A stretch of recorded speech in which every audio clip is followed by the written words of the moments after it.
Sir నమస్తే sir. నమస్తే sir, జరుగుతున్న రాజకీయ పరిణామాలు, జగన్ మోహన్ రెడ్డి గారు మాజీ ఆంధ్రప్రదేశ్ ముఖ్యమంత్రి వర్యులు, ఆంధ్రప్రదేశ్ మాజీ ముఖ్యమంత్రి, ఆంధ్రప్రదేశ్ మాజీ కాదు ముఖ్యమంత్రి మాజీ.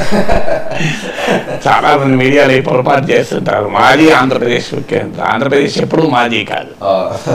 సార్, జగన్ ట్వీట్తో ఒక హెచ్చరిక చేశారు. అంటే మళ్ళీ నేను రీబ్యాక్ అవుతున్నాను, ప్రతిపక్ష హోదా నాకు లేకపోయినా ప్రజలకు అండగా ఉంటాను, నా పార్టీ శ్రేణులు నేను కాపాడుకుంటానని. ఇందులో కొన్ని హైలైట్స్ మీకు చెప్తాను సార్. అందులోని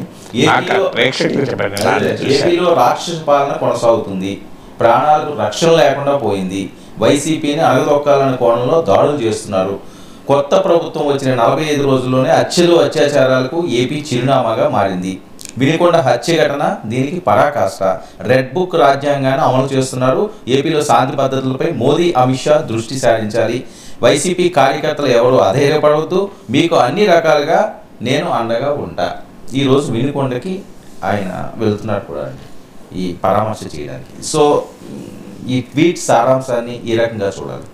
అంటే ఇందులో 3 డైమెన్షన్స్ ఉన్నాయి. మీరు ఇప్పుడు ఈ ట్వీట్లో ఒక డైమెన్షన్ ఏమో రాజకీయ హింస జరుగుతోంది, ఆ రాజకీయ హింస పైన రైజ్ చేయడం. ప్రధాన ప్రతిపక్షంగా ఎప్పుడు కూడా రాజకీయ హింస, రాజకీయ కక్ష సాధింపు అనే అంశంతో పాటు ప్రజలు ప్రభుత్వ విధానాల వల్ల దేంతో అసంతృప్తి చెందుతున్నారు అనే దానికి ఎక్కువగా స్పందిస్తారు. 2 రాజకీయ పార్టీల మధ్య గోలను అది అంత రాజకీయ గోలగా చూస్తారు. ఒక దశ దాటితే అంటే అది సాధారణ ప్రజానీకం. ఈ ట్వీట్ సారాంశాన్ని ఈ రకంగా చూడాలి. అంటే ఇందులో 3 డైమెన్షన్స్ ఉన్నాయి. మీరు ఇప్పుడు ఈ ట్వీట్లో ఒక డైమెన్షన్ ఏమో రాజకీయ హింస జరుగుతోంది, ఆ రాజకీయ హింస పైన రైజ్ చేయడం. ప్రధాన ప్రతిపక్షంగా ఎప్పుడు కూడా రాజకీయ హింస, రాజకీయ కక్ష సాధింపు అనే అంశంతో పాటు ప్రజలు ప్రభుత్వ విధానాల వల్ల దేంతో అసంతృప్తి చెందుతున్నారు అనే దానికి ఎక్కువగా స్పందిస్తారు. 2 రాజకీయ పార్టీల మధ్య గోలను అది అంత రాజకీయ గోలగా చూస్తారు. ఒక దశ దాటితే అంటే అది సాధారణ ప్రజానీకం పైకి కూడా ప్రభావం చూపే స్థాయికి రాజకీయ హింస వస్తే అప్పుడు రియాక్ట్ అవుతారు. ఇప్పుడు మీకు బెంగాల్లో మమతా బెనర్జీ నాయకత్వంలో రాజకీయ హింస పెద్ద ఎత్తున చెలరేగుతుందని రోజు ప్రతిపక్షాలు విమర్శిస్తున్నాయి. కానీ తృణమూల్ కాంగ్రెసే బ్రహ్మాండమైన విజయాలు సాధిస్తూ వస్తుంది. లేటెస్ట్గా కూడా 33 ఎంపీలని తృణమూల్ కాంగ్రెసే గెలుచుకుంది. అంటే ఏం తెలియజేస్తుంది అంటే ఆంధ్రప్రదేశ్లో రాజకీయ హింస జరుగుతుందా, జరగడం లేదా అనే చర్చలకు నేను వెళ్ళడం లేదు. అది కానీ ఆ అంశం ద్వారా అంటే రాజకీయ హింస అనే అంశం ద్వారానే ప్రతిపక్షం అధికారంలో ఉన్న వారిని గద్దె దించలేరు అనడానికి బెంగాల్ ఉదాహరణ చెప్పాను. సందేశ్ ఖాళీ ఎన్ని జరిగింది మీకు, రాజకీయ హింసే కాదు అన్ని రకాల హింస. అసలు లోకల్ బాడీస్ ఎలక్షన్స్లో ఎవరిని నామినేషన్లు కూడా వేయనియరు, పార్టీ ఆఫీసులు ఆక్రమించేస్తారు. అంత జరిగినా కూడా ఈ పార్లమెంట్ ఎన్నికల్లో మళ్ళీ 33 సీట్స్ తృణమూల్ కాంగ్రెస్ గెలుచుకుంది. అసెంబ్లీ ఎన్నికల్లో 200 సీట్లకు పైగా గెలుచుకుంది. అందువల్ల వైఎస్ఆర్ కాంగ్రెస్ పార్టీ పునర్జీవం పొందాలి అని జగన్ అనుకుంటే కేవలం రాజకీయ హింస అనే అంశం ఆధారంగానే పోరాటం జరిపితే అది తన పార్టీ వాళ్లకు ఉత్సాహాన్ని ఇప్పిస్తుందేమో కానీ ఓటర్ల పైన ప్రభావం చూపదు. ఓటర్ల పైన ప్రభావం చూపే అంశం ఏంటి అంటే ప్రభుత్వము అమలు చేస్తున్న విధానాల వల్ల ప్రజల్లో ఏ అసంతృప్తి ఉందని. వాస్తవానికి జగన్మోహన్ రెడ్డి ఆ విషయాలు కూడా రైజ్ చేయడం మొదలుపెట్టారు. అంటే మహిళలకు ఉచిత రవాణా ఏమైంది, ఇలాంటి డిమాండ్లకు కూడా మొదలుపెట్టారు. అందువల్ల వైసీపీ టీడీపీని కూటమిని వెంటాడితే ప్రయోజనం ఎప్పుడు పొందుతుంది అంటే ప్రజలు అసంతృప్తి చెందిన అంశాలపైన పోరాడితే వెళ్తారు. ఇప్పుడు తెలుగుదేశం పార్టీ కూడా వైసీపీ రాజకీయ హింస అంటూ 5 ఏళ్ల పాటు తీవ్రంగా ఆరోపణలు చేసింది. కానీ దానివల్లనే టీడీపీ గెలిచిందని అనుకోను. టీడీపీ గెలవడానికి అనేక ఫ్యాక్టర్స్, ముఖ్యంగా ఎంప్లాయ్మెంట్ లేకపోవడం, డెవలప్మెంట్ లేదన్న భావన, వాటితో పాటు రాజకీయకరమైన అంశాలు కూడా, హింస లాంటి అంశాలు, ఆధిపత్యం లాంటి అంశాలు కూడా ప్రభావం చూపెట్టచ్చు. అందువల్ల ఎప్పుడు కూడా ఒక ఏ ఎలక్షన్ జడ్జిమెంట్ అయినా ప్రజల తీర్పు and aggregate of several impulses, అంటే ప్రజల ఇంపల్సెస్ అనేక వాటి ఒక సమాహారమే ఎన్నికల తీర్పు. అందువల్ల ఏ ఒక్కదాన్నే మనం చూడలేము. కానీ పొలిటికల్ వాయిలెన్స్ పైన మాత్రమే కేంద్రీకరిస్తే అధికారంలో ఉన్న వారిని ఎప్పుడు ప్రతిపక్షం ఎదుర్కోవడం అంత సులభం కాదు. అన్లెస్ ఆ పొలిటికల్ వాయిలెన్స్ అద్దులు దాటి సామాన్య ప్రజానికం కూడా ఫీల్ అయ్యే దశకు వస్తే, ఇప్పుడు ఉదాహరణకు మీరు జిల్లాలో మీరు ఒక ఊరిలో ఒక రాజకీయ పార్టీ నాయకుడు, మీ పట్ల ప్రజల్లో మంచి అభిప్రాయం ఉంది, చాలా మంచాడయ్యా వర్మ, ప్రజలకు నిరంతరం అందుబాటులో ఉంటాడని. మీ పైన ప్రత్యర్థులు దాడి చేస్తే మాత్రం తీవ్ర వ్యతిరేకత వస్తుంది. అది అట్లా ప్రజలపైన ప్రభావం చూపే స్థాయికి వెళితే ఇంత అన్యాయమా, ఇంత ఆధిపత్యమా అని ప్రజలు అనుకుంటే, కానీ సాధారణంగా విధానపరమైన అంశాలు, తమకేం జరుగుతున్నది లేదు అనే అంశాలపైనే ఉంటుంది. ఇక రెండవ అంశం ఇందులో కేంద్రానికి విజ్ఞప్తి, లా and order, Modi, Amit Shah. TDP వాళ్ళకు కూడా ప్రతిపక్షం ఉన్నప్పుడు ఇదే డిమాండ్ చేసేవారు చాలా రోజుల్లో. నేను అప్పుడు కూడా ఇదే మాట్లాడేవాడిని. కేంద్రము పాత్రను కోరుకోవడం అనేది అన్ని సందర్భాల్లో మంచిది కాదు. కేంద్రం ఎవరు? అసలు ఆర్టికల్ 356 విధించండి, రద్దు చేయండి ప్రభుత్వాన్ని, జగన్మోహన్ ప్రభుత్వాన్ని కూడా టీడీపీ ఆ రోజుల్లో అడిగింది. ఆ రోజు కూడా అది కరెక్ట్ కాదు అన్న, ఈ రోజు కూడా కరెక్ట్ కాదంట. అంటే నాలంటే వాడు మాట్లాడేది ఎప్పుడైనా ఒకటే. ఆ రోజు టీడీపీ వాదన కరెక్ట్ కాదన్నాను, ఈరోజు వైసీపీ వాదన కరెక్ట్ కాదంటున్నాను. అంటే కేంద్ర ప్రభుత్వ జోక్యం కోరడం ఫెడరల్ రాజ్య స్ఫూర్తికి విరుద్ధం. రాష్ట్రంలో దాని కేంద్ర మోడీ, అమిత్ షా ఎవరు?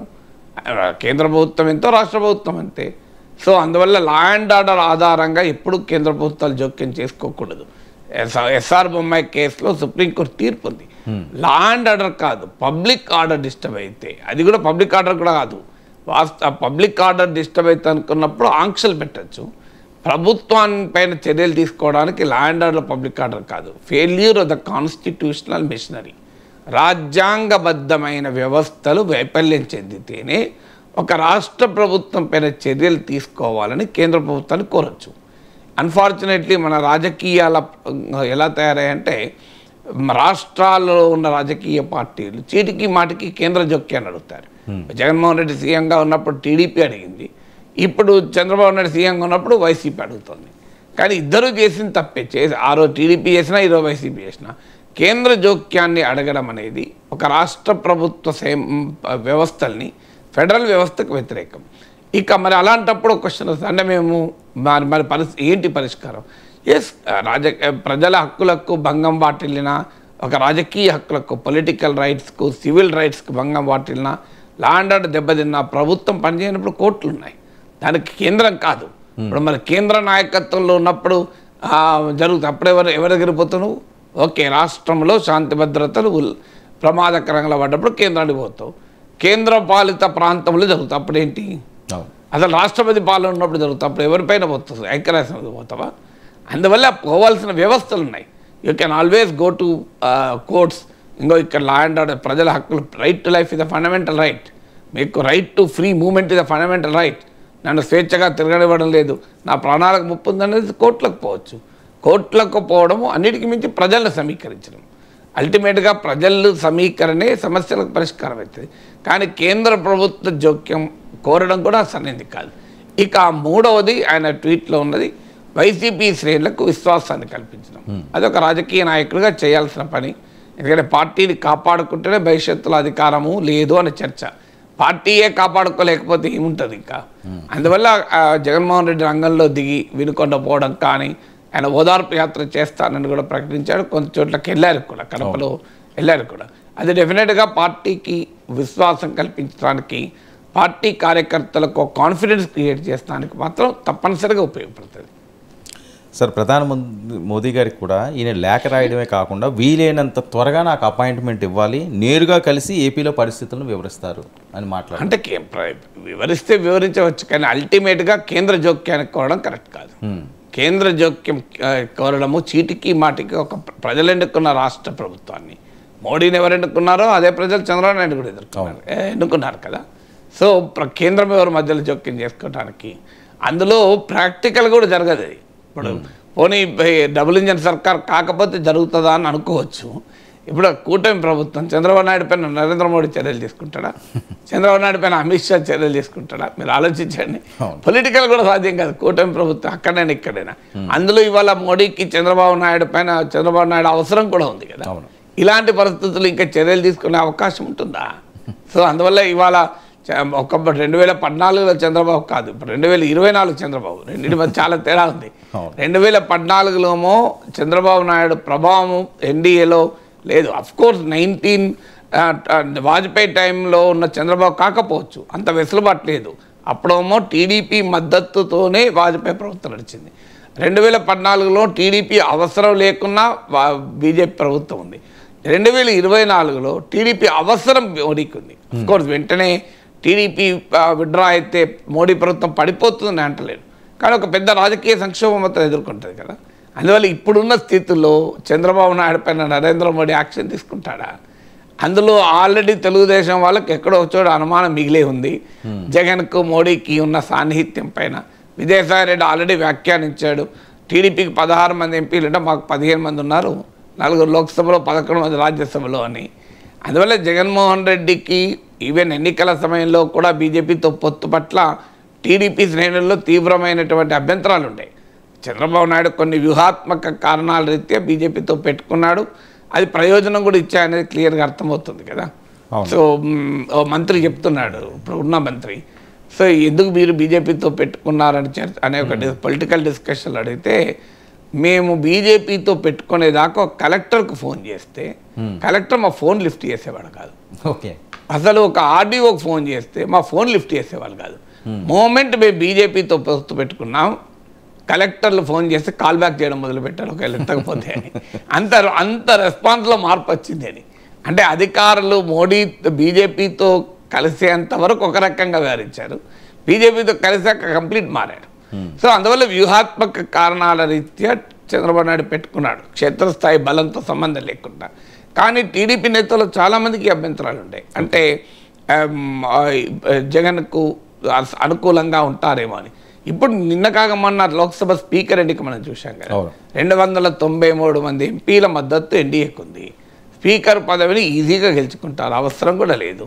అయినా ఫార్మల్ పోటీ ఇండియా కూటమి పెట్టింది తప్ప ఓటింగ్ను కూడా డిమాండ్ చేయలే, మోజుమాని ఓటుతోనే ఎన్నుకున్నారు. ఇండియా కూటమి ఏదో బీజేపీ అభ్యర్థి ఓం బిర్లాను ఓడించాలని పోటీ పెట్టలే, ఒక ప్రొటెస్ట్ చేయాలి, డిప్యూటీ స్పీకర్ ప్రతిపక్షాలకు ఇవ్వడం లేదు కనుక ప్రొటెస్ట్ చేయాలి అనే యాంగిల్లో మాత్రమే పోటీ పెట్టారు. అయినా బీజేపీ వైసీపీ మద్దతు అడిగింది. మీరు గమనిస్తే ఎందుకు అడిగింది? ఇది భవిష్యత్తుకు సంకేతం కాదా? ఎన్డీఏకి అవసరం లేకపోయినా, స్పీకర్ ఎన్నికలకు వైసీపీ మద్దతు అవసరం లేకపోయినా ప్రత్యేకంగా ఎందుకు అడిగారు? అందులో టీడీపీతో పొత్తుండగా ఎందుకు అడిగారు? అందువల్ల వైసీపీ పట్ల, జగన్మోహన్ రెడ్డి పట్ల బీజేపీ వైఖరిలో పెద్దగా మార్పు ఉందని అనుకోను. కూటమిలో ఎన్డీఏలో టీడీపీ ఉన్నా వైసీపీ రిజర్వ్ పోలీస్ ఫోర్స్, ఇది main police force, reserve police force. So అందువల్ల సిఆర్పిఎఫ్ బలగాలు అన్నట్టు. సో అందువల్ల రేపు ఎప్పుడు అవసరం వచ్చినా మళ్ళీ రంగంలో దిగే బలగమే. సో అందువల్ల మోడీ బలగంలో భాగమే జగన్ అయినా, చంద్రబాబు అయినా, పవన్ అయినా. సో అందువల్ల మోడీ బలగంలో భాగమైన జగన్మోహన్ రెడ్డికి ఇప్పుడు మోడీ అండగా ఉంటాడా? ఇంకా చంద్రబాబు నాయుడుతో పొత్తుండగా అండగా ఉంటాడా?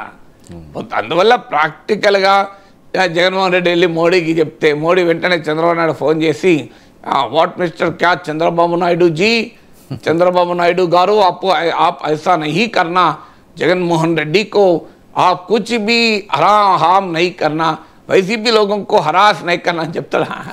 అమిత్ షా అయినా మోడీ అయినా. అందువల్ల ఇదొక పొలిటికల్గా దానికన్నా నిజంగా వైసీపీ ప్రొటెస్ట్ చేయదలుచుకుంటే గవర్నర్కి ఇవ్వచ్చు, ప్రెసిడెంట్ ఆఫ్ ఇండియాకి ఇవ్వచ్చు, కాన్స్టిట్యూషనల్గా ఫైట్ చేయొచ్చు, కోర్టుకు వెళ్ళచ్చు, మా ఫండమెంటల్ రైట్స్కి ఎఫెక్ట్ అవుతున్నాయని సుప్రీంకోర్టు దాకా కూడా వెళ్ళచ్చు. కాన్స్టిట్యూషనల్ రెమెడీస్ ఉన్నాయి దానికి. మీకు సివిల్ సొసైటీని రంగంలో దించవచ్చు. There are many forms. అయితే జగన్మోహన్ రెడ్డి స్వయంకృత అపరాధం ఏంటంటే దేశంలో ఏ రాజకీయ పార్టీ ఆయనకు మద్దతు ఇచ్చే పొజిషన్లో లేదు. ఎందుకంటే ఆయన ఎన్డీఏలో లేడు, ఇండియా కూటమిలో లేడు. ఎటో ఒకవేళ జగన్మోహన్ రెడ్డి ఇండియా కూటమిలో ఉండి ఉంటే ఇప్పుడు ఆటోమేటిక్గా ఆయనకు మద్దతుగా ఒక సభ పెడితే విజయవాడలో టీడీపీ రాజకీయ హింసపై సభ అంటే ఓ స్టాలిన్ వచ్చేవాడు, ఓ మమతా బెనర్జీ వచ్చేది, ఒక అరవింద్ కేజ్రీవాల్ వచ్చేవారు, ఓ హేమంత్ సోరెన్ వచ్చేవారు, ఓ పినరాయి విజయన్ వచ్చేవారు, ఒక 6-7 ముఖ్యమంత్రులు వచ్చేవారు కదా. దాని పొలిటికల్ ఇంపాక్ట్ చాలా ఎక్కువ ఉండేది కదా. కానీ జగన్మోహన్ రెడ్డికి ఉన్న ప్రత్యేక పరిస్థితి, స్పెషల్ స్టేటస్ అదేంటంటే ఆయన మీద కేసులు ఉన్నాయి, సిబిఐ ఈడీ కేసులు. దానివల్ల ఆయన బీజేపీకి వ్యతిరేకంగా ఇండియా కూటమికి వెళ్ళే పరిస్థితిలో లేదు. అందువల్ల ఒక రకంగా జాతీయ రాజకీయాలు ఐసోలేటెడ్. అంటే అటు ఎన్డీఏలో లేడు, ఇటు ఇండియా కూటమి లేడు. ఎన్డీఏలోనూ ఇండియా కూటమి లేని వాళ్ళంతా దెబ్బతిన్నారు. అటు తమిళనాడులో ఏడీఎంకే దెబ్బతిన్నది, ఒరిస్సాలో బిజు జనతా దళ్ దెబ్బతిన్నది, మీకు పంజాబ్లో శిరోమణి అకాలీ దళ్ దెబ్బతిన్నది. మీరు గమనించాలి, అందరూ దెబ్బతిన్నారు. సో ఎవరెవరైతే ఎన్డీఏలో ఇండియా కూటమి రెండిట్లో లేరో, ఇక్కడ తెలంగాణలో బీఆర్ఎస్ దెబ్బతిన్నది, ఆంధ్రప్రదేశ్లో వైఎస్ఆర్ కాంగ్రెస్ దెబ్బతిన్నది. అందువల్ల ఇప్పుడు ఆయనకున్న ఆప్షన్, ఒకవేళ ఇండియా కూటమిలో ఉండుంటే ఇవాళ మొత్తం ఇండియా కూటమి పక్షాలన్నింటినీ ర్యాలీ చేసి పార్లమెంట్ లోపల బయట పెద్ద హంగామా చేస్తానికి అవకాశం ఉండేది. ఆ అవకాశాన్ని ఆయనకున్న ప్రత్యేక స్పెషల్ స్టేటస్ వల్ల కోల్పోయాడు, మోడీతో అవసరం వల్ల. అందువల్ల ఇప్పుడు పొలిటికల్గా జాతీయ స్థాయిలో ఎవరు రెస్పాన్స్ రారు. ఏమైనా ఉంటే ఒకటి కోర్టులకు వెళ్ళడం, రెండు రాజ్యాంగ వ్యవస్థలను రిప్రజెంట్ చేయడం, దాంతో ఏమైనా అవుతుందా కాదా అన్నది క్యాంపెయిన్కు, అన్నిటికీ మించి ప్రజలను సమీకరించడం. ప్రజాక్షేత్రంలో ఫైట్ చేయడమే ఎప్పుడు కూడా పొలిటికల్ వైలెన్స్కు పరిష్కారం. ఒకవేళ జగన్మోహన్ రెడ్డి ఫీల్ అయితే మాపై రాజకీయ హింస జరుగుతుంది అని, దాన్ని ప్రజలు సమాయత్తపరచడమే. ప్రజలే వ్యతిరేకించిన రోజు, ప్రజలే ప్రతిఘటించిన రోజు ఏ ప్రభుత్వమైనా జాగ్రత్త పడుతుంది కదా. సార్, పొంగనూరు ఇష్యూ సార్, ఇక్కడ ఇంకా హై టెన్షన్ కొనసాగుతూ ఉంది. ఏ ముహూర్తాన్ని మరి అప్పుడు చంద్రబాబు నాయుడు గారి ఇష్యూ జరిగిందో పొంగనూరు, అది ఇంకా రగులుతూనే ఉంది ప్రభుత్వాలు మారినప్పటికీ కూడా. దీని మీద కొన్ని న్యూస్ పేపర్లు హెడ్లైన్స్ చాలా ఇంట్రెస్టింగ్గా పెట్టారు సార్. పొంగనూరులో హై టెన్షన్, పోలీసులకు సమాచారం ఇవ్వకుండా వచ్చిన ఎంపీ మిథున్ రెడ్డి, మాజీ ఎంపీ రెడ్డప్ప ఇంట్లో మకాం,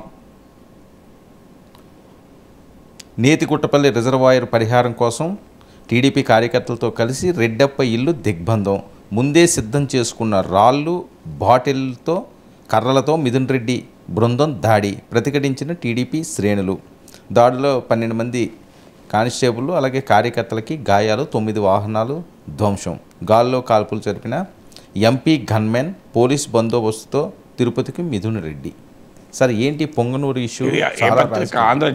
ఆంధ్రజ్యోతి సార్. అంటే ఇప్పుడు మీరు ఇందులో ఆంధ్రజ్యోతి కథన, ఆంధ్రజ్యోతి వైసీపీకి అయితే అనుకూల పత్రిక కాదు, అందరికీ తెలుసు. నేను టీడీపీ అనుకూల పత్రిక అంటే వెంటనే రాధాకృష్ణ ఆయన వీకెండ్ కామెంట్ విత్ ఆర్కేలో నన్ను ప్రొఫెసర్ నాగేశ్వర్ ఎలా అంటారు అని అంటాడు. అందుకరికి నేను టీడీపీ అనుకూల పత్రిక అని ఏ ఆరోపణ చేయడం లేదు. ఇండిపెండెంట్ పత్రిక, కానీ వైసీపీ అనుకూల పత్రిక అయితే కాదు కదా. ఈ పత్రిక హెడ్లైన్లోనే ఏమున్నది, మిథున్ రెడ్డి రెడ్డప్ప ఇంట్లో మకాం. మకాం అంటే మరి ఒక రాజకీయ పార్టీ నాయకుడు తన పార్టీ నాయకుని ఇంట్లో పెట్టకపోతే ఇంకో పార్టీ నాయకుని ఇంట్లో పెడతారా? పోలీస్ స్టేషన్లో మకాం పెడతారా? తర్వాత టీడీపీ కార్యకర్తలతో వచ్చిన రిజర్వాయర్ నిర్వాసితులు, రిజర్వాయర్ న్యాయం చేయమని ప్రతిపక్ష నాయకుని ఇంటికి పోతారా? న్యాయం చేయాల్సింది ప్రభుత్వ యంత్రాంగం కదా, చర్యలు తీసుకోవాల్సింది ప్రభుత్వ యంత్రాంగం. ఓకే, జగన్మోహన్ రెడ్డి హయాంలోనే అన్యాయం జరిగింది అనుకుందాం, దాన్ని కూడా సరి చేయాల్సింది మిథున్ రెడ్డిలు రెడ్డప్పలు కాదు, దాన్ని కూడా సరి చేయాల్సింది మళ్ళీ ప్రభుత్వమే కదా. సో అప్పుడు జరిగినా కూడా సో అయినా టీడీపీ కార్యకర్తలతో కలిసి ఎందుకు వెళ్తారు? ఆంధ్రజ్యోతి కథనంలోనే ఉంది కదా, టీడీపీ కార్యకర్తలతో వెళ్ళి రెడ్డప్ప ఇల్లు దిగ్బంధం చేశారని. ఎట్లా చేస్తారు దిగ్బంధం అంటే? ఆ విచిత్రంగా ఏంటంటే ఆంధ్రజ్యోతి కథనమే చెప్తోంది టీడీపీ వాళ్ళు వైసీపీ వాళ్ళ ఇంటి మీదకి వెళ్ళారు, దాడి చేశారు, దాంతో వాళ్ళు అటాక్ చేశారు అని. ఇప్పుడు ఆంధ్రజ్యోతి హెడ్లైన్, వేరే హెడ్లైన్ కాదు ఇది. సో అంటే టీడీపీ వారితో కలిసి రైతులు వెళ్ళారు, వెళ్ళి దిగ్బంధం చేశారు. ఎప్పుడు మరి ఓన్లీ రైతులు వెళ్ళొచ్చు కదా, టీడీపీ కార్యకర్తలు ఎందుకు వెళ్ళారు? ఇప్పుడు వైసీపీ నాయకుడి ఇంటికి టీడీపీ కార్యకర్తలు వెళ్తే వైసీపీ వాళ్ళు ఎందుకు చేతులు ముడుచుకొని కూర్చుంటారు? ఎంతో కొంత ప్రతిఘటన ఉంటుంది కదా. ఇప్పుడు ఇది వాళ్ళకు కూడా ఇన్ఫర్మేషన్ ఉంటుంది, వాళ్ళ నాయకుడు ఎంపీ వచ్చినప్పుడు వాళ్ళు ప్రిపేర్ అయి ఉంటారు కదా. సో వీళ్ళు వెళ్ళడం అనేది తప్పే కదా. ఒక నాయకుడి ఇంటికి మీదికి ఇంకో రాజకీయ పార్టీ వాళ్ళు వెళ్ళి దిగ్బంధం చేస్తా అంటే ఎట్లా? సో దిగ్బంధం చేస్తే వాళ్ళు లోపలికి వెళ్ళి దాడి చేశారు ముందే పథకం ప్రకారం అని. అంటే వీళ్ళు దిగ్బంధం చేస్తారని వాళ్ళకి ముందే తెలిసిందా? పథకం ప్రకారం ఎలా దాడి చేయాలి? సో అందువల్ల ఈ ఇన్సిడెంట్ చూస్తే చాలా క్లియర్గా అర్థమవుతుంది. అఫ్కోర్స్ ఒకరి మీద ఒకరు అటాక్ చేసుకొని ఉంటారు, నాకేం అక్కడ స్థానికంగా ఏం జరిగిందో తెలియదు, కానీ క్లియర్గా ఆంధ్రజ్యోతి హెడ్లైన్ బట్టి నేను చెప్తున్నా. నాకు రియల్గా క్షేత్రస్థాయిలో ఏం జరిగిందో మాకు ఐడియా లేదు. సో అక్కడ ఎవరిది తప్పు ఏంటి అని. సో పోలీసులకు సమాచారం ఇవ్వకుండా మిథున్ రెడ్డి వచ్చాడని ఒక పార్లమెంటు సభ్యుడు, ఒక శాసనసభ్యుడు ఎక్కడికి వెళ్ళినా ప్రతిసారి లోకల్ పోలీస్ స్టేషన్ చెప్పి వెళ్ళారు. నేను కూడా 8 విజయాలు ఎమ్మెల్సీగా ఉన్నా, నేను చాలా చోట్ల ఎక్కడ పోలీసులకు చెప్పలే. సో కానీ పర్యటన ఒక పార్లమెంట్ సభ్యుడు వచ్చే తెలియకుండా పోలీస్కి ఉండదు. అయినా పార్లమెంట్ సభ్యులకు రాష్ట్ర పోలీసు ఇచ్చిన గన్మెనే ఉంటారు, ఇక్కడ బయట వాళ్ళు ఉండరు. ఎంపీకి ఇచ్చే సెక్యూరిటీ ఎవరు? స్టేట్ గవర్నమెంట్ ఇచ్చే సెక్యూరిటీ కదా, బయట నుంచి రారు. మరి ఆ గన్మెన్ల ద్వారా సమాచారం కూడా ఉండాలి కదా. తర్వాత ఒకవేళ మరి పోలీసులు ముందే ఇన్స్ట్రక్షన్లు ఇచ్చారా, మిథున్ రెడ్డి నువ్వు ఎక్కడికి పోయినా మాకు చెప్పిపోవని. సో ఆయన మిథున్ రెడ్డి వెళ్ళాడు. వెళ్తే ఎందుకు గొడవ కావాలి అంటే మిథున్ రెడ్డి వెళ్ళి రెడ్డప్ప ఇంట్లో ఉంటే టీడీపీ వాళ్ళు వచ్చి ఎందుకు ముట్టడించాలి? ఇప్పుడు ఆంధ్రజ్యోతి కథనం ప్రకారమే దిగ్బంధం అని ఉంది కదా. ఇప్పుడు మీరు చదివిన దాంట్లో రైతులతో కలిసి టీడీపీ కార్యకర్తలతో కలిసి రైతులు వెళ్ళి దిగ్బంధం చేశారని. సో అందువల్ల ఈ ఇన్సిడెంట్ చూస్తుంటే చాలా క్లియర్గా అర్థమవుతుంది కదా, ఆంధ్రజ్యోతి వార్త బట్టి అర్థమవుతుంది. ఏదైనా ఒకటి లా అండ్ ఆర్డర్ ఎవరు మెయింటైన్ చేయాలి? లా అండ్ ఆర్డర్ మెయింటైన్ చేయాల్సింది రాష్ట్ర ప్రభుత్వం. తప్పు ఎవరిది అనే కాదు. ఇప్పుడు రాష్ట్ర మంత్రి గారు కూడా మాట్లాడారు, హోంమంత్రికి కూడా ఆమె స్టేట్మెంట్ చూశాను నేను. అందులో కూడా ప్రొవోక్ చేస్తున్నారు వైసీపీ వాళ్ళు, వాళ్ళ ట్రాప్లో పడకండి అని ఆమె విజ్ఞప్తి చేశారు. అంటే టీడీపీ వాళ్ళు వెళ్ళలేదని అనలే ఆమె, టీడీపీ వాళ్ళ సంబంధమే లేదు, అనవసరంగా టీడీపీ వాళ్ళని బదలాం చేస్తానని ఎక్కడ అనలే. సో హోంమంత్రి కూడా అంటున్నది ఏంటి, వాళ్ళు ప్రొవోక్ చేస్తున్నారు, మీరు ట్రాప్లో పడకండి అని. అంటే మరి పొంగనూరులో ట్రాప్లో పడేలా? సో హోంమంత్రి స్టేట్మెంట్లో కూడా చాలా క్లియర్గా ఉంది. సో అందువల్ల ఏదున్నా లా అండ్ ఆర్డర్ మెయింటైన్ చేయడం అనేది రాష్ట్ర ప్రభుత్వ బాధ్యత. ఎవరు అధికారంలో ఉంటే వారు చూసుకోవాల్సిందే కదా. అందువల్ల పొంగనూరులో జరిగిన అది వైసీపీ వాళ్ళే దాడి చేసినా అల్టిమేట్గా ప్రొటెక్ట్ చేయాల్సింది ప్రభుత్వం. సో ఎవరినైనా టీడీపీ వాళ్ళు దాడి చేస్తారా, వైసీపీ వాళ్ళు దాడి చేస్తారా, ఆ వివరాలకు నేను వెళ్ళడం లేదు, ఎందుకంటే నేను అక్కడ లేను కనుక. అందుకే ఆడ క్షేత్రస్థాయిలో లేకుండా మనం కామెంట్ చేయకూడదు. ఆంధ్రజ్యోతి కథనం ఆధారంగా తీసుకున్నాను, అందుకే నేను సాక్షి కథనాన్ని తీసుకోలేదు. సాక్షి కథనాన్ని నేను ఎట్లా నమ్ముతాను? అది వైసీపీకి అనుకూలంగానే ఉంటుంది కదా. సో అందుకే ఆంధ్రజ్యోతి కథనం ఆధారంగా మనం మాట్లాడుతున్నాం. బట్ ఏదైనా లా అండ్ ఆర్డర్ మెయింటైన్ చేయాల్సింది టీడీపీ. ఇవాళ కాకపోతే రేపైనా ఎవరు ప్రొవోక్ అన్న చేయనియండి, ఎవరు కారణమా అనేది కూడా ఇక్కడ సందర్భం కాదు. అల్టిమేట్గా who has to maintain the duty is of the state government. అందువల్ల ఈ కొత్త ప్రభుత్వం వచ్చాక జరుగుతున్న వరుస ఇన్సిడెంట్స్, మీకు ప్రకాశం జిల్లాలో ఒక సిపిఎం నాయకుని పైన అటాక్. ఆయన చేసిన పాపం ఏంటి అంటే, ఆ గ్రామంలో 4 పేదలకు పెన్షన్లు రాకపోతే టీడీపీ నాయకులు ఇంటి ముందు పెన్షన్ డిస్ట్రిబ్యూట్ చేస్తుంటే వెళ్ళి అడిగాడు. రాకపోతే వాళ్ళు మా పార్టీ వాళ్ళు కాదు, మేము ఇయ్యమన్నారండి. తర్వాత వాళ్ళ అధికారుల దగ్గరికి వెళ్ళి ఇప్పించారు. అంటే మేము రిజెక్ట్ చేస్తే మీరు ఇప్పిస్తారా అని చెప్పి సిపిఎం నాయకుడిని ఇంటికి పోయి చితకబాదాడు. సిపిఎం రాష్ట్ర కార్యదర్శి వి శ్రీనివాసరావు బహిరంగానే ప్రకటించాడు. సిపిఎం అయితే వైసీపీతో ఏం లేదు కదా. సిపిఎం నాయకులు జగన్మోహన్ రెడ్డిని గద్దెను ఎక్కించిన వాళ్ళు కాదు, గద్దె దించిన వాళ్ళు కాదు, వాళ్ళ పని వాళ్ళు చేసుకుంటున్నారు కదా. సో అందువల్ల టీడీపీ వైసీపీ పైనే కాదు, సిపిఎం పైన కూడా అటాక్ చేసింది. సో అందువల్ల ఈ ధోరణి చంద్రబాబు నాయుడుకి మంచి పేరు తేదు. అల్టిమేట్గా it reflects on Chandrababu Naidu governance. మీరు ఎవరు కారణం అనుకోండి, ఈవెన్ వైసీపీ వాళ్ళే రాళ్ళు రువ్వినా ఆ రాళ్ళు రువ్వడాన్ని ఆపాల్సిన బాధ్యత కూడా తెలుగుదేశం ప్రభుత్వాన్ని, కూటమి ప్రభుత్వాన్ని. ఇందులో మీరు ఇంకో గమనిస్తే ఎక్కడ జనసేన పైన ఆరోపణ వస్తలేదు. ఇప్పుడు గెలిచింది టీడీపీ, జనసేన, బీజేపీ. వైసీపీ పైన పోరాడింది జనసేన కూడా. ఆ మాటకొస్తే టీడీపీ ఇబ్బందుల్లో ఉన్న సమయంలో కూడా గట్టిగా పోరాడింది పవన్ కళ్యాణ్. అసలు జగన్మోహన్ రెడ్డి వ్యతిరేక ఓటు చీలకూడదని చెప్పి టీడీపీతో కూటమి కట్టి బీజేపీని కలిపి ఇవాళ జగన్మోహన్ రెడ్డి ప్రతిపక్షంలో ఈ పరిస్థితుల్లో ఉన్నాడంటే ఖచ్చితంగా ఒక ముఖ్య కారణం పవన్ కళ్యాణ్. పవన్ కళ్యాణ్ ఇనిషియేటివ్. మరి పవన్ కళ్యాణ్కు జనసేనకు వైసీపీ జరగాలిగా దాడులు. మీరు రాష్ట్రంలో నేను ఇప్పుడు 30 రోజులుగా గమనిస్తున్నా కదా, ఎక్కడ వైసీపీపై జనసేన కార్యకర్తల దాడులు అని నేను చదవలేదు. మీరు ఎక్కడ లేదు, మీరు గమనించండి.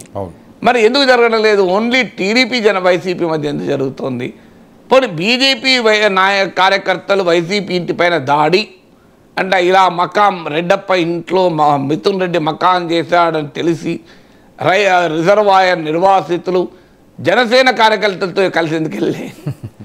బీజేపీ కార్యకర్తలతో కలిసి ఎందుకు వెళ్ళలే? కూటమి కార్యకర్తలు అందరూ కలిసి ఎందుకు అటాక్ చేయడం లేదు? అందువల్ల ఇక్కడ చాలా క్లియర్గా టీడీపీ వర్సెస్ వైసీపీ జరుగుతోంది. టీడీపీ వర్సెస్ సిపిఎం జరిగింది తప్ప జనసేన బీజేపీ కార్యకర్తలకు మిగతా వాళ్ళకి ఎవరికి జరగడం లేదు మీరు గమనిస్తే. సో అందువల్ల ఇవాళ నాలాంటి వాళ్ళపైన అటాక్ కూడా ట్రోలింగ్ చూస్తే ఎక్కడ జనసేన వాళ్ళు చేయడం లేదు అసలు, ఎక్కడా కూడా జనసేన కాదు, ఈవెన్ బీజేపీ వాళ్ళు కూడా తక్కువే, టీడీపీ వాళ్ళు ఎక్కువ చేస్తున్నారు. విచిత్రం ఏంటంటే అంటే మరి నేను కూటమికి వ్యతిరేకంగా మాట్లాడాలని నమ్మితే నా మీద జనసేన వాళ్ళు ఎందుకు ఊరుకుంటారు? వాళ్ళు కూడా కూటమిలో భాగమే కదా, బీజేపీ వాళ్ళు ఎందుకు ఊరుకుంటారు? అంటే ఈ ధోరణి ఎప్పుడు కూడా మంచిది కాదు. ఎందుకంటే అధికారంలో ఉన్నవారు సంయమనం పాటించకపోతే జరగబోయే పరిణామాలు జగన్మోహన్ రెడ్డి అనుభవంలోనే తేలుతున్నాయి కదా. జగన్మోహన్ రెడ్డి ఇంకొక వాదన ఏంటంటే జగన్మోహన్ రెడ్డి వైసీపీ వారు చేశారు, దానికి రియాక్షను. ఎందుకంటే నేను హోంమంత్రి ప్రకటనలో కూడా అది క్లియర్గా ఉన్నది. 5 ఏళ్ళు మీరు పడ్డ కష్టాలు మాకు తెలుసు, ప్రజలు అంటారు, ఆ పార్టీ అని కూడా అన్నదు. తెలుగుదేశం కార్యకర్తలే కాదు 5 ఏళ్ళుగా ప్రజలు అనుభవించారు వైసీపీ హింసను, వైసీపీ బాధల్ని. అందువల్ల వాళ్ళ కోపం ఉన్నది, కానీ వాళ్ళు ప్రొవోక్ చేస్తున్నారు, ట్రాప్లో పడకండి అనేది హోంమంత్రి. ఎందుకంటే మనం అధికారంలో ఉన్నాం, సంయమనంతో ఉండాలి అని. అంటే 5 ఏళ్ళు జగన్మోహన్ రెడ్డి పాలనలో టీడీపీ వారిపైన అటాక్స్ ఇవన్నీ మనం అందరూ తెలిసిందే, అదేమి జరగలేదని నేను అంటలేను. స్థానిక సంస్థల ఎన్నికల్లో కూడా ప్రతిపక్షాలను అసలు పోటీ చేయకుండా కూడా వైసీపీ వారు చేసిన ఉదాహరణలు మనం చూడలేదా? అసలు ప్రజావేదిక కూల్చివేతతోనే మొదలైంది కదా పాలన. మరి ఇవన్నీ జరిగే కనుకనే కదా వైసీపీని ప్రజలు ఓడించారు. టీడీపీ వారికి కూడా అర్థం కావాల్సింది ఏంటంటే జగన్మోహన్ రెడ్డి నాయకత్వంలో ప్రభుత్వం రావడంతో వైసీపీ వాళ్ళు రెచ్చిపోవడమే ఇవాళ ఈ పరిణామాలకు కారణం. అంటే మరి జగన్మోహన్ రెడ్డికి వచ్చిన పరిస్థితిని చంద్రబాబు నాయుడు రావాలని, లోకేష్ రావాలని టీడీపీ కోరుకుంటుందా? సో జగన్మోహన్ రెడ్డి అనుభవమే మీకు కావాలి కదా, మంచి గుణపాఠం. ఇలా మీరు అధికారంలో ఉన్న వాళ్ళు 10 ఏళ్ళు 15 ఏళ్ళు ఉండాలి కదా. మళ్ళీ 5 ఏళ్ల తర్వాత మీకు వ్యతిరేకంగా మళ్ళీ ప్రజలు మారడం అంటే మీకు మొదలు 2014 టీడీపీకి ఇచ్చారు, వాళ్ళ మీద కోపంతో 151 సీట్లు జగన్కి ఇచ్చారు, ఇప్పుడు జగన్ మీద కోపంతో 164 సీట్లు మీకు ఇచ్చారు. మీరు కాపాడుకోవాలి కదా అంటున్నాను. కాపాడుకోవాలన్నప్పుడు పాలన పైన కేంద్రీకరించాలి తప్ప ఇప్పుడు జగన్మోహన్ రెడ్డి ఏం చేశాడు? ఆయన ప్రశ్నిస్తున్న రంగనాయకమ్మ మీద అటాక్ వైసీపీ వాళ్ళు, ఆయనను ప్రశ్నించిన డాక్టర్ సుధాకర్ పైన అటాక్ టీడీపీ వాళ్ళు కూడా అదే చేస్తారు కదా. ఇప్పుడు ఎవరు ప్రశ్నిస్తే వాళ్ళ మీద అటాక్ చేస్తాను. ప్రశ్నించాల్సిన అవసరం లేదు. జగన్మోహన్ రెడ్డిని తాము తిట్టినట్టు తిట్టకపోతే వాళ్ళ కోపం ఏం లేదు. జగన్మోహన్ రెడ్డి సైకో అనాలి, అనకపోతే నేను నిన్ను తిడతాం. అరే ఇది ఎక్కడి రాజకీయం అంటే నీ భాషలో నేను మాట్లాడాలంటే ఎట్లా సాధ్యమవుతుంది? ఇప్పుడు జగన్మోహన్ రెడ్డి కేంద్రానికి విజ్ఞప్తి చేయడం తప్పని నేను ఓపెన్గా అన్నా కదా. సో ప్రతిపక్ష నాయకుడిగా ఆయన పాత్ర పోషించలేదు, మీరు British leader of the opposition Rishi Sunak చూసి నేర్చుకోండి అని కూడా మాట్లాడాను నేను. సో ఎక్కడ జగన్మోహన్ రెడ్డి పేరు చేయడం లేదు కదా. అయినా కూడా మేము అంటాం, ఎందుకంటే నువ్వు మా భాషలో జగన్ తిట్టాలి, జగన్ సైకో అనాలి అని అంటే ఎట్లా? ఇప్పుడు మీ భాష మీకుంటుంది, నా భాష నాకుంటుంది కదా. సో అందువల్ల ఆ స్థాయిలో మేము ఆధిపత్యవాదాన్ని ప్రదర్శించి మేము అంటే మీరు జగన్మోహన్ రెడ్డి అనుభవమే మీ గుణపాఠం కావాలి. మీరు జగన్మోహన్ రెడ్డి పరిస్థితి చంద్రబాబు నాయుడుకు లోకేష్కి రావాలని ఎందుకు కోరుకుంటున్నారు అన్నదే ప్రశ్న. మీకు అదంతా ఎందుకు? 2 రోజులు మీ last 4 weeks Radhakrishna weekend comment with RK చూడండి. తెలుగు తమ్ముళ్ళు రెచ్చిపోతున్నారు, తెలుగు తమ్ముళ్ళు రగిలిపోతున్నారు, చంద్రబాబు నాయుడు పైనే సోషల్ మీడియా వేదికగా రెచ్చిపోతున్నారని ప్రతిసారి చెప్తున్నాను నేను. ఎవరు చెప్తున్నారు? రాధాకృష్ణ కదా. రాధాకృష్ణ అయితే తస్మదీయుడు కాదు కదా. టీడీపీ శ్రేణులు ఎవరైనా రాధాకృష్ణ ట్రోల్ చేస్తారా? మరి రాధాకృష్ణ చెప్తున్నాడు తెలుగు తమ్ముళ్ళు రెచ్చిపోతున్నారు. ఎవరిపైన రెచ్చిపోతున్నారు? చంద్రబాబు నాయుడు మీద రెచ్చిపోతున్నారు. మిథున్ రెడ్డి ఎక్కడ? మీరు కావాలంటే ఆంధ్రజ్యోతిలో దాని నెక్స్ట్ డే వస్తుంది కొత్త పలుకు. మీరు వీకెండ్ కామెంట్ విత్ ఆర్కే అని మీరు యూట్యూబ్లో కొట్టండి, వస్తుంది ఏబిఎన్లో. సో అందులో ప్రతి ఎపిసోడ్లో చెప్తున్నాడు, ఒక్క ఎపిసోడ్ కాదు, ఎవ్రీ ఎపిసోడ్ తెలుగు తమ్ముళ్ళు రెచ్చిపోతున్నారు, తెలుగు తమ్ముళ్ళు సోషల్ వేదికగా చంద్రబాబు నాయుడినే ప్రశ్నిస్తున్నారు, రగిలిపోతున్నారు అని. అయ్యా మరి చంద్రబాబు నాయుడినే వదలకపోతే ఇక మిథున్ రెడ్డి వదులుతారా? నాగేశ్వరని వదులుతారా? ఇంకోని వదులుతారా? వర్మను వదులుతారా? అందువల్ల ఇప్పటికైనా టీడీపీ ఆలోచించాల్సింది ఏంటంటే ప్రజాస్వామ్యంలో ప్రభుత్వాలు అధికారంలోకి వచ్చినప్పుడు ఫోకస్ చేయాల్సింది పాలన పైన. పాలన సరిగా ఉంటే ప్రతిపక్షం లేవకూడదు లేవదు, పాలన సరిగా లేనప్పుడే ప్రతిపక్షం మళ్ళీ లేస్తుంది. అందువల్ల రాజకీయ ఆధిపత్యాన్ని చూపెట్టాలని ఎవరు ఎక్కడ ప్రయత్నం చేసినా చరిత్రలో ఓటమిని ఎదుర్కొన్నారు, ఒకరోజు కాకపోతే ఇంకో రోజైనా. అందువల్ల ఆ పరిస్థితి తెచ్చుకోకూడదు. వాళ్ళ కాన్సన్ట్రేషన్ అంతా పాలన పైన ఉండాలి. రాజకీయ కక్షలు జగన్మోహన్ రెడ్డిని కంప్లీట్గా ఇగ్నోర్ చేసి తమ పని తాము చేసుకుంటూ పోతే ప్రజలే డిసైడ్ చేస్తారు జగన్మోహన్ రెడ్డి ఏం చేయాలని. వీళ్ళు ఏం చేయాల్సిన అవసరం లేదు కదా. వైసీపీకి 11 సీట్లు ఇవ్వడాన్ని మించిన శిక్ష ఇంకేముంటుంది చెప్పండి. అవును, ఇంకా ఇప్పుడు 5 ఏళ్ళు మా పైన దారుణంగా వ్యవహరించాలన్నది టీడీపీ ఆరోపణ. ఎస్, దానికి ప్రజలే పెద్ద శిక్ష విధించారు కదా. ఇంతకన్నా శిక్ష ఏముంటుంది రాజకీయాల్లో? ఇలా మీరు మిథున్ రెడ్డి మా రెడ్డప్ప ఇంట్లో మకాం చేస్తే దిగ్బంధం మించిన శిక్ష కాదా అని? రాయలసీమలో కూడా జగన్మోహన్ రెడ్డి సీట్లు రాలేదంటే దాన్ని మించిన శిక్ష ఇంకేముంటుంది? ఈ దిగ్బంధాల కన్నా పెద్ద శిక్ష కదా. సార్, ఈ అంశాలు ఈ గొడవలు ఇలా జరుగుతుంటే మరొక వైపు అసెంబ్లీ సమావేశాలకి సర్వం సిద్ధమైంది. అయితే శ్వేతపత్రాలు నిన్న విడుదల చేస్తారు అన్నారు లా అండ్ ఆర్డర్ మీద. సో అది చేయకుండా అసెంబ్లీలో శ్వేతపత్రాలు విడుదల చేయడానికి చంద్రబాబు నాయుడు గారు వ్యూహం మార్చినట్లు అనుకోవాలా? అసలు జగన్మోహన్ రెడ్డి గారు అసెంబ్లీకి వెళ్తారా వెళ్ళరా అన్నది పెద్ద టాక్ నడుస్తుంది. అంటే శ్వేతపత్రాలు అసెంబ్లీలో ప్రకటించడం ఏం తప్పు కాదు. ఎందుకంటే అసెంబ్లీ సమావేశాలు జరగనప్పుడు బయట ప్రకటించవచ్చు.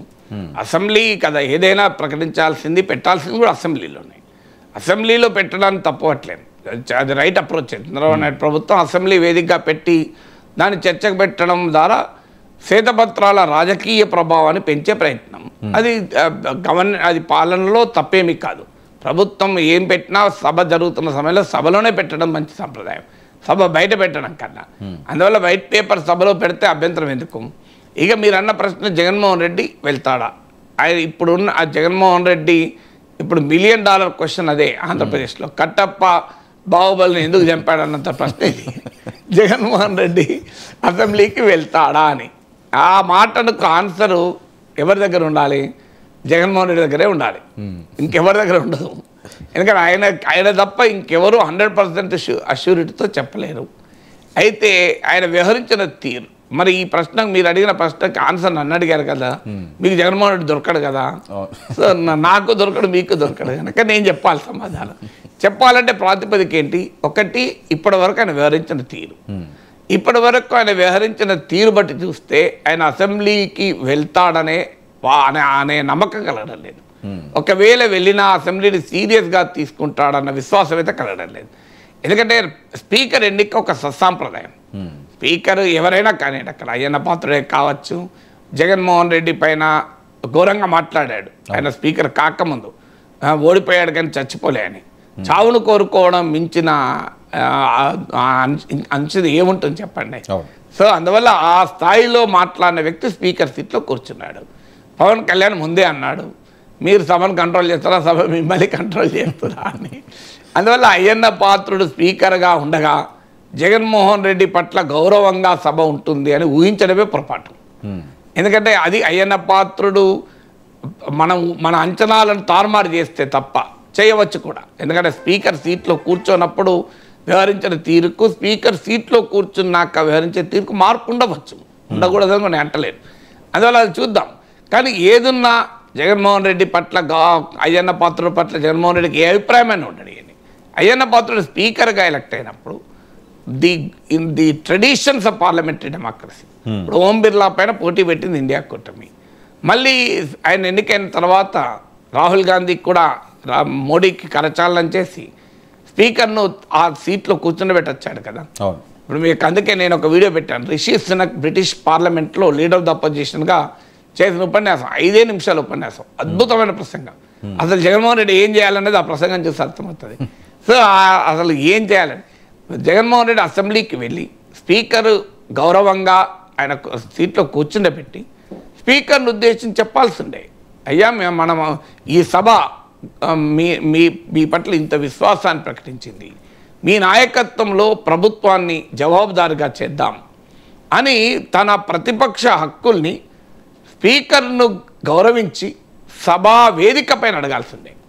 ఆ పని ఆయన చేయలేదు. అసలు స్పీకర్ ఎన్నిక సమయంలోనే లేడు. అంటే లీడర్ ఆఫ్ ద అపోజిషన్గా అనుసరించాల్సిన ప్రాథమిక ప్రోటోకాల్లకు దూరంగా ఉండి నాకు మళ్ళీ లీడర్ ఆఫ్ ద అపోజిషన్ ఎందుకు ఇవ్వడం లేదు అని అంటున్నారు. Leader of the opposition Jaganmohan రెడ్డికి అర్హుడా కాదా, 10% ఉండాలా వద్దా, అదొక పెద్ద డిబేట్ జరిగింది. నా స్టాండ్ ఇప్పటికే చాలా క్లియర్గా చెప్పాను. సో నా స్టాండ్ జగన్మోహన్ రెడ్డి అయినా, చంద్రబాబు నాయుడు అయినా, రాహుల్ గాంధీ అయినా మారదు. నేను ఎప్పుడైనా ఒకే స్టాండ్ చెప్తాను. రూల్స్లో ఎక్కడా 10% ఉండాలని ఎక్కడా లేదు. పైగా salaries and pensions and act of Andhra Pradesh assembly 12B సెక్షన్లో క్లియర్గా as per this act the term leader of the opposition means అని క్లియర్గా డెఫినేషన్ కూడా ఉంది. ఆ డెఫినేషన్లో 10% లేదు, అదొక వేరే అంశం. బట్ ఏదైనా నువ్వు leader of the opposition status ఒకవైపు అడుగుతూ లీడర్ ఆఫ్ ద అపోజిషన్గా అనుసరించాల్సిన సాంప్రదాయాలను ఎందుకు అనుసరించలేదు? జగన్మోహన్ రెడ్డి అనుసరించి అడిగి ఉంటే ఆయనకు హక్కు ఉండేది.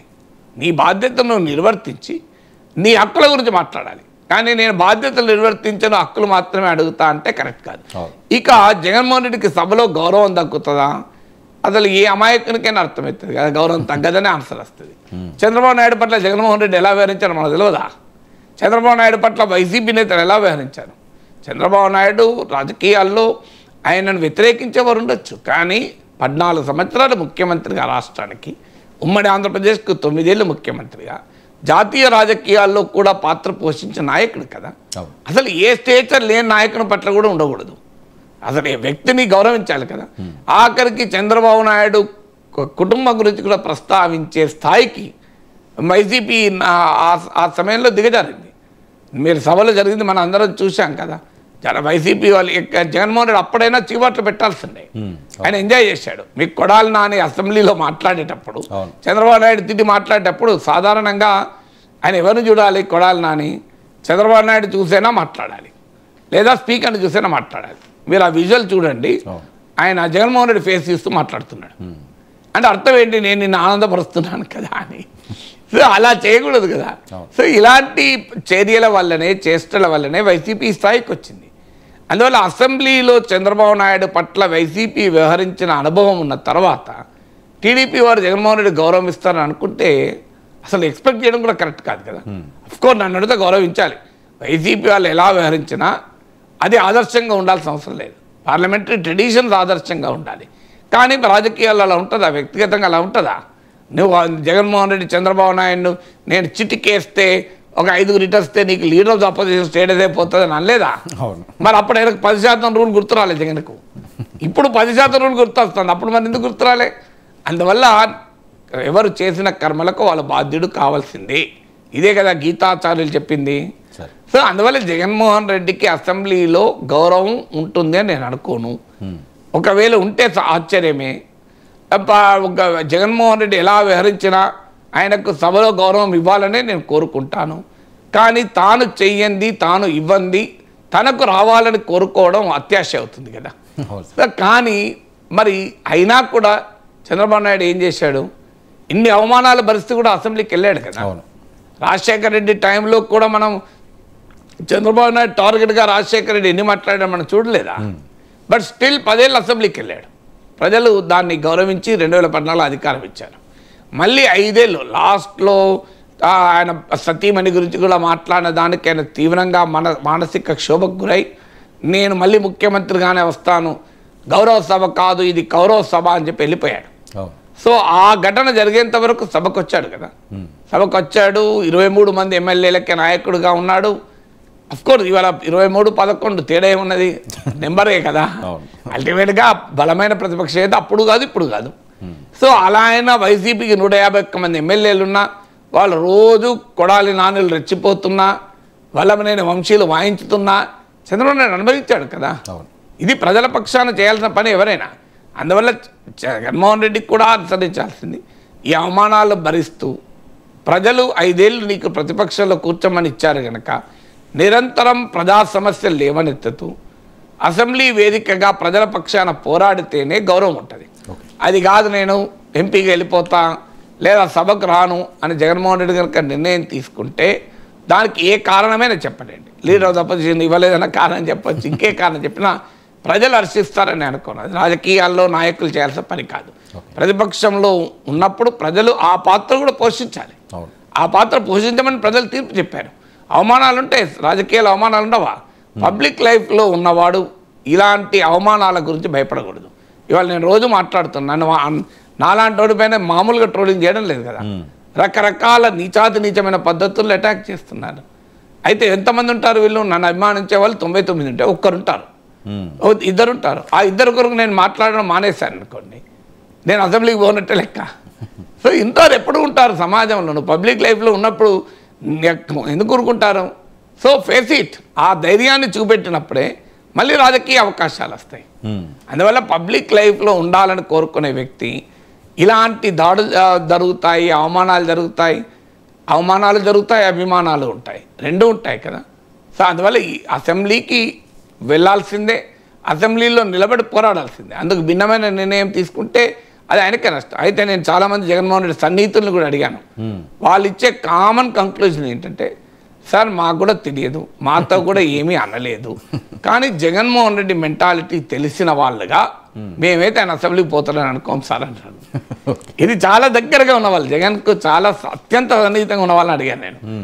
మాకున్న అంచనా ఆయన స్వభావం చూసిన వాళ్ళుగా, ఆయన మెంటాలిటీ చూసిన వాళ్ళుగా ఆయన అయితే సభకు పోతారని అనుకోం సార్ అన్నాడు. మరి చూడాలి ఏం చేస్తాడు జగన్. సరే, మరొక అంశం, తెలంగాణలో రైతు రుణమాఫీ అధికార ప్రతిపక్షాల మధ్య పొలిటికల్ విమర్శలు అన్నది కామన్గా సాగుతూ ఉంటుంది. అయితే కొంతమందికే రుణమాఫీ ఇచ్చి సంబరాలు చేసుకుంటున్నారన్నది బీఆర్ఎస్ చేస్తున్న కామెంట్స్. తెలంగాణలో ఈ రకమైన మేము వెల్ఫేర్కి వెళ్తున్నాము, అద్భుతంగా చేస్తున్నామని కాంగ్రెస్ చెప్తుంటే, తెలంగాణలో కాంగ్రెస్ ప్రజల నుంచి వ్యతిరేకత ఎదుర్కొంటుంది అని హరీష్ రావు చెప్తూనే కాంగ్రెస్ నేతలు గ్రామాల్లో కూడా వెళ్ళలేకపోతున్నారట. బెస్ట్ కదా. హరీష్ రావు గారికి సలహా ఏంటంటే, బీఆర్ఎస్ ఎమ్మెల్యేలందరూ రాజీనామా చేశారనుకోండి, మళ్ళీ ఎన్నికలకు పోయారనుకోండి, ప్రజలు రాళ్లతో కొడతారా దేంతో కొడతారా తేలిపోతుంది కదా సార్.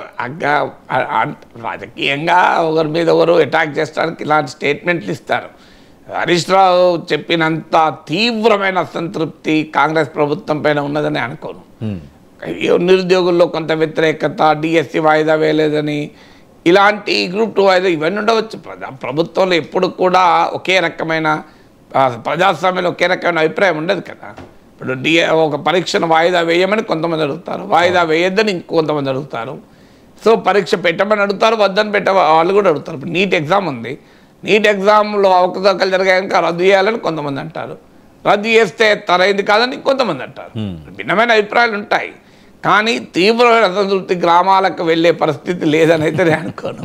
ఇక రుణమాఫీ అంటారా, కొంతమందికి చేస్తే 31,000 కోట్లు కొంతమందికి ఎందుకు ఉంటుంది? చాలామందికి ఉంటుంది కదా. ఒకవేళ కొంతమంది చేసినా కొంతమంది సంబరాలు చేసుకుంటారు కదా. ఎంతమందికి వస్తే అంతమంది సంబరాలు చేసుకుంటారు. సో అందువల్ల ఒక రకంగా బీఆర్ఎస్కు మింగుడు పడిన అంశం ఏంటంటే ఏం మాట్లాడాలి. ఎందుకంటే 31,000 కోట్లు రుణమాఫీ జరిగింది కొన్ని లక్షల మందికి. సో దానికి మరి మీరు తక్కువ ఇచ్చారు. ఇప్పుడు బీఆర్ఎస్ వాదన ఏంటంటే 65,000 కోట్ల వరకు ఉంటాయి రుణాలు, మీరు తక్కువ ఎందుకు ఇచ్చారు, మీరు దాన్ని తగ్గించి 49,000 చేశారు, అమలు చేసేటప్పుడు 31,000 చేస్తున్నారు, చీఫ్ మినిస్టర్ అంటే కటింగ్ మాస్టర్ అన్నది బీఆర్ఎస్ విమర్శ, కేటీఆర్ విమర్శ. అలాగే మేము అమలు చేసినప్పుడు 38 లక్షల మంది ఉండే, ఇప్పుడు ఎందుకు తగ్గారు, ఇలాంటి లెక్కల గోల ఉన్నమాట నిజం. అలాంటప్పుడు బీఆర్ఎస్ చేయాల్సిన పని ఏంటంటే, రుణమాఫీకి అర్హత ఉండి కూడా రుణమాఫీ పొందని వాళ్ళని ఆర్గనైజ్ చేయాలి. నిజంగానే అన్ని లక్షల మంది కనుక రుణమాఫీ పథకం అమలు కాలేదు అనుకుందాం, నేనేమి బీఆర్ఎస్ వాదన తప్పని అంటలేను, బీఆర్ఎస్ వాదనే అజ్యూమ్ చేసుకుందాం కరెక్ట్ అని. వాళ్ళు చేయాల్సిన పని ఏంటంటే ట్వీట్లు స్టేట్మెంట్లు చేయడం వల్ల అవ్వలేదు. గ్రామానికి వెళ్ళి రుణమాఫీ బాధితుల సభలు పెట్టాలి. అందువల్ల కాంగ్రెస్ పార్టీ సంబరాలు పెడుతోంది కదా, మీరు కాంగ్రెస్ సంబరాలకు అయిపోయినాకైనా వెంటనే పెట్టకపోయినా ఓ వారం రోజుల తర్వాత 15 రోజుల తర్వాత గ్రామాలకు వెళ్ళండి. ఎలాగో బీఆర్ఎస్కు ప్రతి గ్రామంలో యూనిట్లు ఉంటాయి కదా, రుణమాఫీ బాధితుల సదస్సులు పెట్టండి.